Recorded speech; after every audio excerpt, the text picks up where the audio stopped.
Bapak, Ibu, saudara-saudara yang terkasih, saya mengawali renungan saya ini dengan sebuah cerita.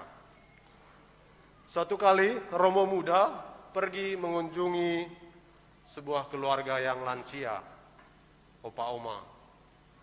Sesampai di rumahnya, di rumah mereka, lalu opa ini mempersilahkan Romo muda itu untuk duduk. Kemudian mereka sambil mengobrol. Lalu opa ini meminta istrinya untuk membuatkan kopi. Opa ini berkata, "Sayang, tolong kamu buatkan kopi untuk saya dan juga untuk Romo." Dan setiap kali opa itu memanggil istrinya, dia selalu memanggil sayang, tidak pernah memanggil nama istrinya. Lalu Romo muda ini sudah mulai berpikir, wah ini keluarga opa oma ini keluarga yang sangat-sangat saling mengasihi seperti itu. Lalu Romo ini bertanya, mengapa opa dari tadi setiap kali memanggil oma, memanggil istri, selalu menyapa dengan sayang?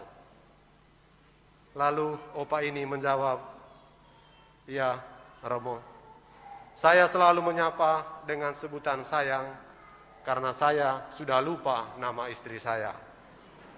Nah, Bapak, Ibu, saudara-saudari yang terkasih, hari ini gereja merayakan Hari Raya Pentakosta.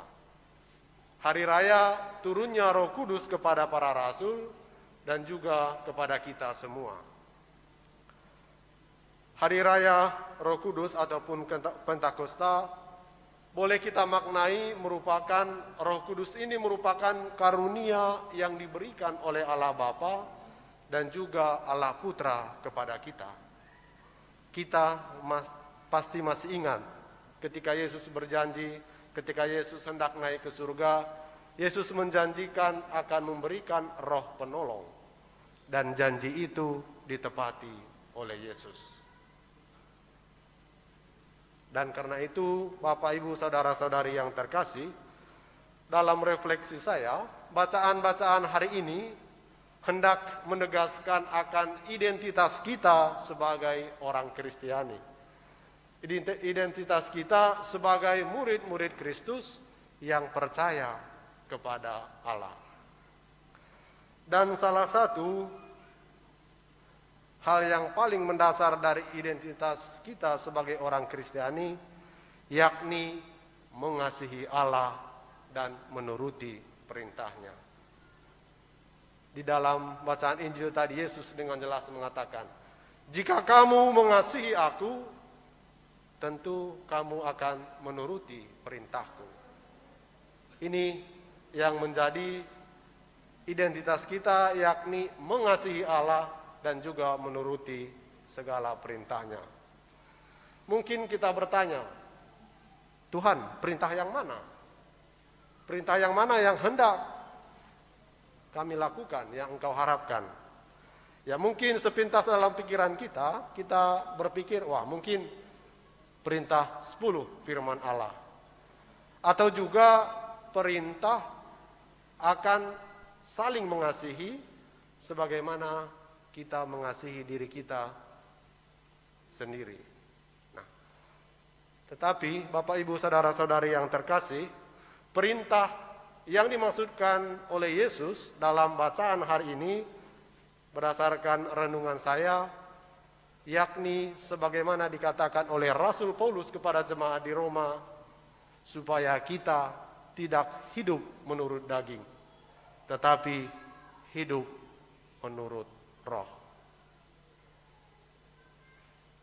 Lagi-lagi mungkin kita bertanya, bagaimana sih hidup menurut daging dan hidup menurut Roh itu? Bapak, Ibu, dan saudara-saudari yang terkasih, hidup menurut keinginan daging dapat kita artikan ataupun dapat kita maknai ketika kita hanya mendasarkan dari segala keinginan-keinginan jasmani kita. Ataupun kita hanya sibuk mengurus kebutuhan-kebutuhan jasmani kita tetapi kita lupa kebutuhan rohani kita. Atau kita terlalu mengandalkan diri kita, mengandalkan kemampuan kita, mengandalkan kemampuan akal budi kita. Kita tidak melibatkan Allah. Tetapi Yesus mengajak kita supaya hidup menurut roh. Hidup menurut roh berarti kita bekerja sama dengan Tuhan, kita memohon Roh Kudus supaya menemani, menjaga, kemudian juga menuntun pikiran kita supaya tindakan kita hari demi hari semakin baik. Bapak Ibu, saudara-saudari yang terkasih, ketika kita merayakan hari raya Pentakosta, sepintas di dalam pikiran kita itu ya, para murid berkumpul, lalu kemudian Roh Kudus hinggap di atas mereka dan mereka berbicara dalam banyak bahasa dan semua orang mengerti apa yang mereka katakan.